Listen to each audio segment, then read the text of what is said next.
এই রাজ্যের একাংশের পুলিশ আধিকারিকরা রাজ্যের মানুষকে রক্ষা করার থেকেও বেশি তোলামুলিদেরকে রক্ষা করতে তারা বেশি সচেষ্ট থাকেন।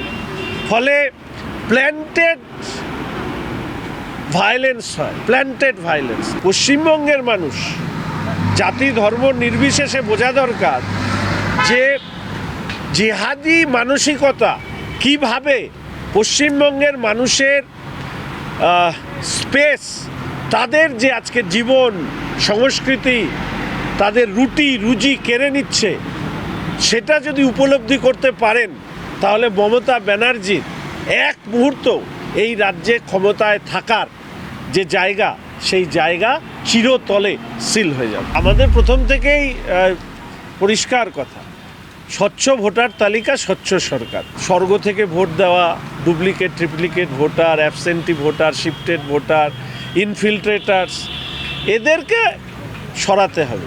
আর অনুপ্রবেশকারীদের রক্ষা কবচ হিসাবে এই রাজ্যের সরকার কাজ করছে। সেই অসহযোগিতার কারণে এই 60 লক্ষ মানুষ, যেটা এখনও ডিসপোজড অফ হয়নি, যেটা বিচারপতিরা ডিসপোজড হবে, এই সমস্ত হয়রানির জন্য যদি কেউ দায়ী থাকে তার নাম হচ্ছে Mamata Banerjee. Final voter list বেরোলে বোঝা যাবে যে মানুষ দেশের বিচার ব্যবস্থার প্রতি তার আস্থা নেই, নির্বাচন কমিশনের প্রতি আস্থা নেই, সেই মানুষের অভিযোগকে কতবার আমরা গুরুত্ব দেব। এরপরে ভোটার লিস্ট বেরোলে কালীঘাটে আর ক্যামাক স্ট্রিটে ভূমিকম্প হবে, তার জন্য যেন তৃণমূল কংগ্রেস প্রস্তুত থাকে। এখনও কি গাল ফর্সা টুকটুকে আছে নাকি রং বদলেছে? আমার মনে হয় লজ্জা, সামান্যতম লজ্জাবোধ থাকলে এসআইআর নিয়ে এবার বারবার করে সুপ্রিম কোর্টে যাওয়া বন্ধ করে। দুটো রাজ্য আছে যেখানে এসআইআর হচ্ছে, যেখানে ভারতীয় জনতা পার্টির সরকার নেই, কেরালা এবং তামিলনাড়ু। কই সেখানে তো কোনো অশান্তির খবর নেই, সুপ্রিম কোর্টে যাওয়া নেই। শুধু এই রাজ্যে মাননীয় মুখ্যমন্ত্রীর শাসক দল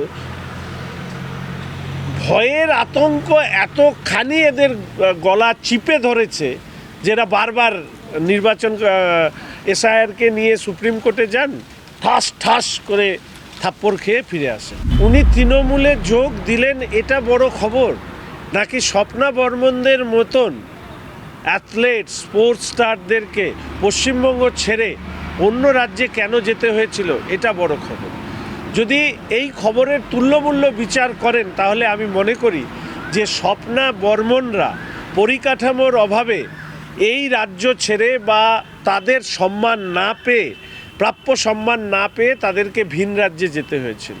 এবার কী কারণে উনি তৃণমূলে আসছেন সে বিশদ ব্যাখ্যা নিশ্চিতভাবে উনি দেবেন।